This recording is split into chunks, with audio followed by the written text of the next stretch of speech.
Vamos fazer contato com o advogado e integrante do grupo Prerrogativas, Fabiano Silva dos Santos. Bom dia, Fabiano. Opa, Bom dia, Fabiano, Glauco, tudo bem? tudo Estava certo? liberando o som aqui. Ah, sim, agora tá ok, Fabiano. O grupo Prerrogativas, que reúne cerca de 400 juristas e entidades representativas do direito, apresentou na última sexta-feira um parecer sobre os trabalhos da CPI da Covid e aos integrantes da comissão em Brasília. E vendo ali, Fabiano, o parecer, existe um extenso rol de crimes de responsabilidade que teriam sido cometidos pelo presidente da República no âmbito da condução da pandemia da Covid-19. O que mais salta aos olhos em termos de delitos no âmbito daqueles crimes que são considerados de responsabilidade nesse conjunto probatório que foi colhido pela CPI, Fabiano? Glauco, muito bom dia a você e a todas os ouvintes e ouvintes aí da Rádio Brasil Atual. Realmente, assim, ao longo da pandemia, nós pudemos constatar, né, é, o modo negligente com o qual o presidente da República atuou no enfrentamento à pandemia. Os atos estão claros aí, o longo conjunto de provas que a CPI pôde colher ao longo demonstram claramente que o presidente, a todo momento, usou aí do seu cargo para trabalhar contra as medidas de proteção à saúde da população. Então, o presidente, num primeiro momento, nega a questão da vacina, ele se nega a comprar vacina, ele se nega a assumir publicamente a necessidade do povo se vacinar. Posteriormente, o presidente da República incentiva o povo a não utilizar os mecanismos mais singelos que nós tínhamos de proteção naquele momento, que eram a máscara, né? A gente usar a máscara e o álcool gel para se proteger. Então, o presidente reiteradamente praticou esses crimes que, na verdade, desrespeitam a população, de não utilizar as máscaras em locais públicos, apesar da recomendação internacional, nacional, de todas as autoridades sanitárias. Depois, no segundo momento, o presidente incentiva a população a se medicar com drogas que comprovadamente, que cientificamente se mostram ineficazes no tratamento da Covid. Então, é o caso específico aí da cloroquina, da ivermectina, que o presidente constantemente incentivou a população a se medicar. Então, o presidente também deixou de tomar medidas aí no tempo correto para proteger a população, ou seja, o presidente descumpriu uma série, né, de princípios aí que são básicos e que são necessários que o presidente da República observe na gestão de um país. Então, o presidente faltou com a moralidade administrativa, com a probidade administrativa, o presidente deixou de proteger a sua população. Além dos crimes de responsabilidade, Glauco, que são esses crimes que a gente pode dizer que tem um cunho mais político, né? Tem uma natureza mais política, por isso que existe a lei do impeachment, para, na verdade, punir esse tipo de delito. O presidente da República também pratica um monte de crimes comuns, que aí os crimes comuns estão separados numa outra esfera, e aí os crimes comuns, aí, medidas aí contra a saúde pública, então são crimes que estão tipificados no Código Penal. Então o presidente constantemente atuou para incentivar a proliferação do vírus. Isso ficou constatado pelo longo conjunto de provas que a CPI colheu, e as responsabilidades dele aí são de ordem política, criminal e, inclusive, até internacional, em desrespeito aí a normas da Convenção de Roma, que são de competência do Tribunal Penal Internacional. Inclusive falando dessa questão dos crimes comuns, observando aqui o parecer, pelo menos são 6 artigos do Código Penal que envolvem aqui desde a conduta do presidente na função do cargo, mas também condutas pessoais, né? Ou seja, o próprio comportamento de Jair Bolsonaro acabou afetando na condução da pandemia da Covid-19, dificultando inclusive a adoção de protocolos sanitários, Fabiano. Perfeitamente, perfeitamente. Aqui nós elencamos, aqui, eu acho que você está com o documento em mãos, né, aqui na parte da periclitação da vida e da saúde, depois a gente coloca aqui de crime de perigo comum, dos crimes contra a saúde pública, dos crimes praticados por funcionário público contra a administração pública em geral, do perigo para a vida ou da saúde de outrem, né, que o presidente também expôs a vida das pessoas a perigo, subtração ocultação ou inutilização de material de salvamento. A gente viu, Glauco, que milhares, ou se não milhões, né, de kits de teste de Covid acabaram vencendo aí no galpão que o Ministério da Saúde tinha. Ou seja, ele não colocou um material que nós compramos, que o governo comprou, ele não utilizou em benefício da população.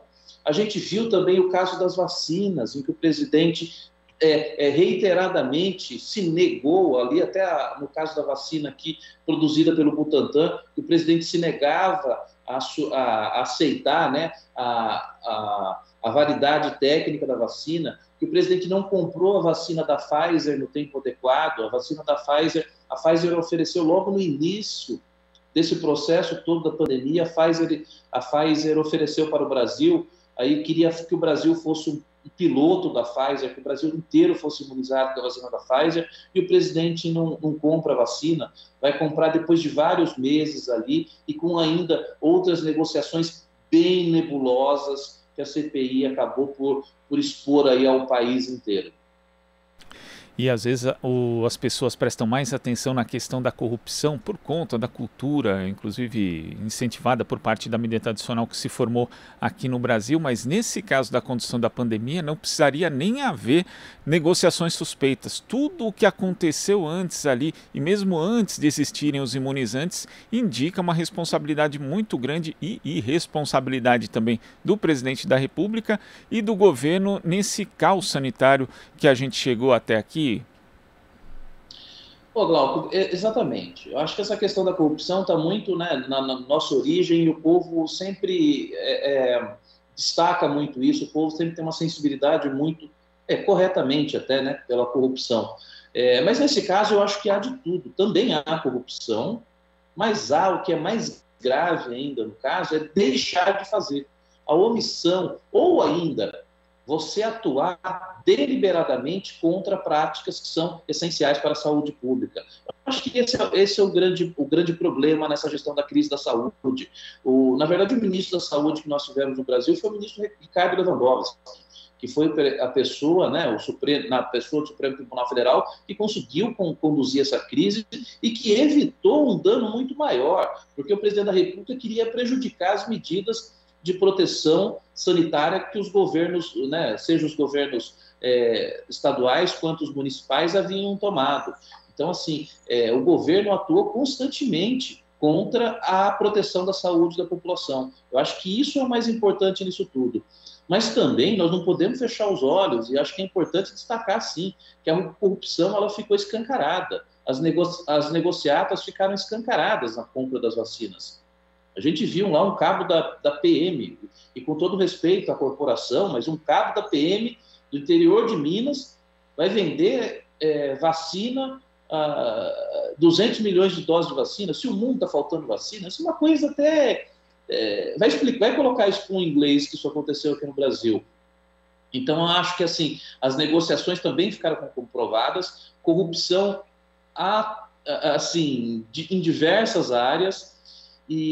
Mas o que eu acho que realmente é mais grave é essa questão da negligência e do incentivo à população a tomar medicamentos, em especial, aí, que eu acho que é o assunto mais importante que a CPI está se debruçando agora, que é essa questão da operadora do Plano de Saúde Prevent Senior, que fez testes, que fez das pessoas cobaias humanas num tratamento que se mostrou e que já era conhecidamente ineficaz. Então, assim, a cloroquina mata pessoas, ela mata pessoas que têm problemas cardíacos. Então, é isso que aconteceu aqui também, que eu acho que a CPI tem que tomar esse rumo e esclarecer melhor essa questão, que o próprio presidente da República, inclusive, vem a público elogiar o estudo da Prevent Senior como modo de incentivar o uso do kit cloroquina pela população. Falando inclusive desse caso da Prevent Senior, à altura que o caso estourou, o parecer do Grupo Prerrogativa já tinha sido elaborado, mas na sexta-feira houve ali um grupo de médicos que acabou entrando em contato com os integrantes do Prerrogativas, falando a respeito, né, o mesmo grupo que encaminhou um dossiê com denúncia sobre a atuação da operadora de saúde na pandemia da Covid-19. Houve uma apuração maior? O Prerrogativas está em contato também com integrantes desse grupo de médicos, Fabiano?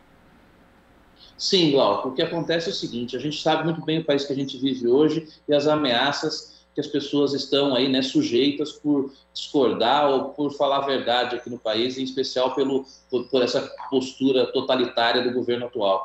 Então, assim, o grupo de médicos está, sim, preocupados, pretendem manter aí, né, todas as denúncias que foram feitas e com documentos que comprovem, mas também estão preocupados com sua integridade física. Então, acho que a integridade física desses médicos, e foi o que nós pontuamos, inclusive, para o excelentíssimo relator da CPI, senador Renan Calheiros, e para os demais senadores que também estavam conosco na reunião, senador Alessandro Vieira, senador Randolph, senador Humberto Costa, nós expusemos aí nossa preocupação com a integridade física desses profissionais, que são pessoas que estão a serviço aí, na verdade, né, da saúde pública e que merecem ter sua integridade física resguardada. Então, nós temos, sim, muita preocupação e vamos procurar ajudá-los no que for necessário, porque é importante que isso venha à luz. O que foi praticado aí pela operadora de plano de saúde, isso precisa ficar claro, isso precisa ficar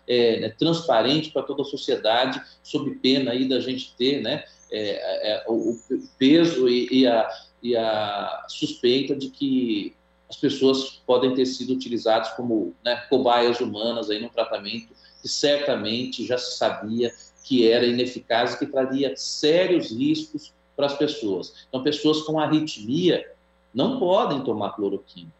Se tomar cloroquina, está sujeito a ter, né, uma parada cardíaca, um infarto. Então, assim, isso é coisa muito grave e o que aconteceu com algumas pessoas que estão ali nesse relatório. Então, assim, há uma preocupação muito grande e esse assunto precisa, sim, ser enfrentado e precisa ser esclarecido com todos os detalhes. Tem um trecho do parecer aqui, Fabiano, que eu até vou ler, que diz o seguinte: a CPI comprovou que o líder do governo na Câmara dos Deputados, o deputado Ricardo Barros, tomou parte dessa iniciativa, sustentando a desnecessidade do isolamento social e preconizando a imunidade de rebanho. Na mesma linha, caminharam o ministro da Fazenda, Paulo Guedes, e o secretário de Política Econômica do Ministério da Economia, Alfredo Sachida. Então a gente tem aí a questão do Paulo Guedes. Houve um problema que foi a baixa execução por parte da União do orçamento aprovado para o combate à pandemia, né? Segundo especialistas do Instituto de Estudos Socioeconômicos, o governo federal reteve 60% do orçamento de emergência que foi aprovado pelo Congresso. Tivemos aí problema também de paralisação em dado momento do pagamento do auxílio emergencial, depois ele voltou, só que com um valor muito menor, e não à toa nesse período que a gente tem o pico de casos e óbitos da pandemia aqui no Brasil. É também necessário apurar a responsabilidade do ministro da Economia, Paulo Guedes, nessa crise sanitária? Sem dúvida nenhuma. Acho que todas essas pessoas estão sujeitas, né? O gestor público está sujeito aí à obediência, né, dos princípios constitucionais do artigo 37 da Constituição Federal. São princípios que regem a administração pública. Então, assim, a probidade administrativa, a eficiência, que é um princípio também novo que veio, que consta ali do artigo 37 da nossa Constituição. Então, assim, são nortes que o gestor público deve perseguir no exercício da função pública. Então, assim, ali fica claro a má execução do orçamento público. Então, assim, nós tínhamos dinheiro, o Brasil tinha dinheiro, o Brasil tinha dinheiro para comprar os testes do Covid, o Brasil tinha e tem dinheiro para comprar vacina, o Brasil tinha e tem dinheiro na época, para comprar oxigênio, para comprar respiradores para a população, e isso não foi feito. Nós precisamos que viesse aqui, como eles gostam de dizer aqui, um governo totalitário da Venezuela, para nos enviar oxigênio para o Amazonas. A população do Amazonas morreu por falta de ar. Então isso é muito grave, Glauco, isso é muito grave. E o Brasil tinha recursos. O ex-ministro da Saúde, que era da logística, essas coisas, todo mundo conseguia mandar oxigênio para o Amazonas. Mandou para um lugar e foi para o outro. Então, assim, é claro aí que esses ministros de Estado também estão sujeitos ali às penalidades do crime de responsabilidade, da lei do impeachment. Então, o ministro de Estado também pode sofrer as sanções ali, que são as sanções de outra natureza, mais perda de direito político, essas coisas, né? Então, assim, sem dúvida nenhuma, esse incentivo à imunidade de rebanho, ele é gravíssimo. Ele é um crime gravíssimo e as pessoas estão, sim, sujeitas às penalidades da lei, seja por crime de responsabilidade, seja por crime comum também. Fabiano, e todos esses delitos, possíveis delitos cometidos pelo presidente da República e também por outros integrantes do governo, devem estar ali no relatório final do senador Renan Calheiros da CPI da Covid. Mas a gente sabe que, por exemplo, no caso dos crimes de responsabilidade, para a abertura de um processo de impeachment depende fundamentalmente do presidente da Câmara dos Deputados, Arthur Lira. E no caso dos crimes comuns vai também depender aí da Procuradoria-Geral da República, em especial da figura do procurador Augusto Aras. É necessário também pensar em reformar a legislação em relação a ter tanto poder concentrado em duas pessoas, no caso do possível cometimento de crimes tão graves à saúde pública e à própria sociedade brasileira? Olha, Glauco, esse é um assunto super importante e, ao mesmo tempo, controverso. Na própria reunião que nós tivemos aqui com os senadores, esses assuntos foram abordados. Foram abordados seja por alguns senadores, seja por próprios integrantes do grupo Prerrogativas. Em especial, nessa questão dos crimes comuns. Há, sim, essa crítica que o Procurador-Geral da República atual, ele não dá seguimento nas ações aí referentes à investigação sobre o governo Bolsonaro. Então, há muitas reclamações nesse sentido, que o relatório da CPI deveria trazer algumas sugestões de mudança no ordenamento jurídico para que não houvesse essa concentração de poderes na figura de uma pessoa, seja do PGR ou seja do presidente da Câmara. Então, temos aqui artigos recentes que falam até em poderes imperiais dessas duas pessoas. Eu vejo com cautela esse assunto. Eu acho que há um sentido da existência dessa norma, de ser a figura do PGR, de ser a figura do presidente da Câmara no Brasil. Eu acho que a norma tem que ser respeitada da maneira que é atualmente. Mas há uma proposta, de repente, se o PGR não der seguimento a essas ações, que isso seja submetido a um conselho de procuradores que poderão dar o andamento devido na referida ação. Ou ainda, no caso do presidente da Câmara, que uma vez o presidente da Câmara tem um prazo para analisar os pedidos de impeachment e não ocorrendo essa análise dos pedidos de impeachment, isso seria submetido a um colegiado também na Câmara dos Deputados. Então, há sim essas propostas que estão em discussão. Particularmente, eu tenho, assim, a do PGR, acho que a gente pode até discutir, mas, assim, em relação ao do presidente da Câmara, eu não sei se isso é viável no momento, não sei se uma alteração normativa a essa altura do campeonato, se ela seria interessante. A gente tem que se preocupar também com o futuro, como isso pode ser utilizado. A gente já passou por golpes recentes no país, então acho que a gente tem que ter muita cautela e tem que analisar essa situação realmente sem a paixão e sem o caso concreto que temos hoje em dia. Então, a minha preocupação é mais de futuro mesmo. Eu acho que a figura do presidente da Câmara é uma figura importante, é uma pessoa que consegue ter uma visão política do todo da Câmara. Então, tem uma importância ele analisar o pedido de impeachment, seja esse que está aí hoje, que não quer dar seguimento, que eu sou favorável que se dê seguimento, mas seja o próximo, ou os anteriores. Então, são pessoas que têm essa visão política e que conseguem, porque o impeachment ele é um procedimento que ele é de ordem jurídica e política. Juridicamente, nós podemos ter todas as condições preenchidas, como você muito bem citou aqui, mas talvez politicamente a gente ainda não tenha condições de um impeachment que se dê seguimento. Então, eu acho que para que isso vá para frente, é necessário que a sociedade faça pressão, é necessário que as pessoas vão às ruas, que as pessoas exijam a saída desse governo. Então, isso acontecendo, eu não tenho dúvida que qualquer presidente da Câmara daria ou dará seguimento a um pedido de impeachment. E às vezes algumas legislações são feitas, né, com boas intenções, de fato. Ontem a gente abordava aqui no Jornal Brasil Atual, por exemplo, a questão da lei da ficha limpa, que acabou se tornando depois um instrumento que interferiu gravemente nas eleições de 2018. E nesse caso do impeachment é preciso mesmo, né, pensar com cautela, porque de repente pode até reforçar uma característica de semi-parlamentarismo num regime presidencialista em que no futuro o presidente da República acabe sendo chantageado, né, pela Câmara. Então tudo tem que ser muito bem ponderado, Fabiano. Perfeito, acho que a colocação adequada é essa mesmo. A gente pega, por exemplo, eu vi outro dia um pessoal até discutindo e falou assim, não, se um presidente não tem maioria, realmente, ele tem que sofrer o impeachment. Isso é um absurdo.